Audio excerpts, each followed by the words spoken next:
What up, y'all? It's your boy ProfessorStix, and I'm back again with another Call of Duty Warzone video. Today we're going to be doing the AUG versus M16 part 2. Now there has been a buff to the AUG, and that's why we're doing a part 2 of AUG versus M16. We'll be looking at the stats, looking at the best attachments, and we'll be comparing the recoil pattern. Is the new buffed AUG the best weapon in Warzone? If this is your first time here, make sure you hit that subscribe button. I make Warzone tips and tricks videos, and I compare the best weapons in Warzone so you can rise to the top. Let's get into it. And I'm gonna breeze over the weapon stats because I have covered this in a previous video. When we are looking at the AUG, the ADS speed comes in at 390 milliseconds compared to the M16, which comes in at 297 milliseconds. So this is where I'm gonna give it to the M16. It does have a faster ADS time. The movement speeds are pretty much the exact same. When it comes to the reload speed, the AUG has a reload speed of 2.76 seconds and the M16 comes in at 2.44 seconds. Here again, the M16 gets a win, but from here on out, the AUG is actually superior to the M16. When we're looking at the rate of fire, it comes in at 502 rounds per minute and the M16 comes in at 453 rounds per minute, which means the AUG is going to let off shots a lot faster with that burst fire. Now let's look into the damage profile. They are both doing 72 damage to the head, which means it's going to take 4 shots to down a fully armored opponent,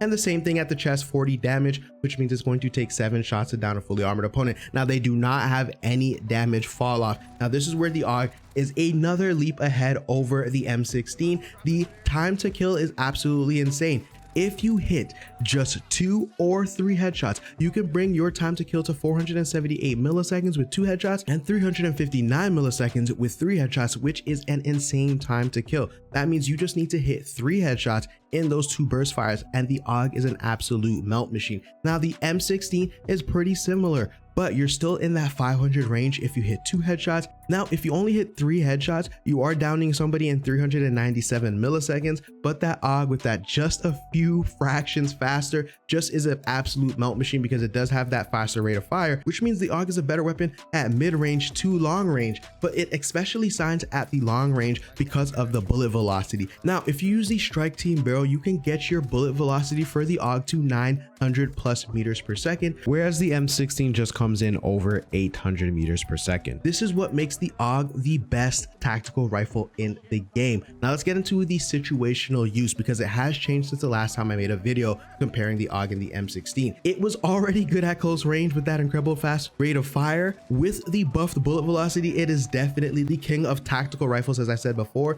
Slap on that rebuffed agency suppressor and the bullet velocity is going way up. You will see that this bullet velocity compares to sniper rifle bullet velocities, so it is great for long distance gunfights. With that fast CTK, unlimited range, and one of the more mobile tactical rifles available, the AUG is definitely the top of the meta in season 2. All right, so here is the recoil pattern for the M16 versus the AUG, and I'm also going to show you guys how the multi-zoom 2x 4x scope does have less visual recoil than the 3x axial arms. All right, so as you can see with the recoil pattern, the AUG is on the left and the M16 is on the right. They are pretty identical. The AUG does have some inconsistencies with that middle burst, but to be honest, you're going to be trying to hit an enemy that's on the move, and you're not going to be standing in one spot as I was doing with this wall. So I don't think that inconsistency is going to make a big difference. You're still going to be hitting that hitbox when you're aiming at your moving target.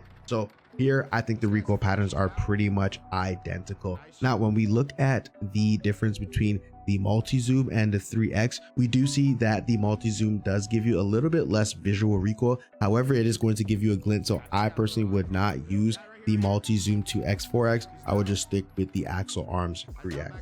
Let's get into the attachments. For the AUG, you're going to want to go with the agency suppressor. Now the agency suppressor has been rebuffed, which means it's going to increase your bullet velocity and your effective damage range. With this and the strike team, you're increasing your bullet velocity to over 1000 meters per second, which brings you just in line with sniper rifle bullet velocity. So this is going to be an excellent weapon for long range and medium range. Like I said, you can use the field agent foregrip for the underbarrel, the 54 round drum mag, and for the optic, you go ahead and use the axial arms 3x, or you could use the Vision Tech 2x. For the M16, you're going to want to go with the agency silencer, the strike team, the axial arms 3x, the field agent foregrip, and the 60 round fast mag. All right, guys, that's it for me. If you enjoyed the video, make sure you smash that like button and make sure you hit that subscribe button so you can find your way back for more Call of Duty content. Also, I am streaming over on Twitch Monday and Friday, so make sure you come on over and join me there. Hit that follow button. Link will be in the description below. Lastly, if you're looking for people to play with, looking for like-minded individuals with similar goals, join in on the Discord. Join the Stix Squad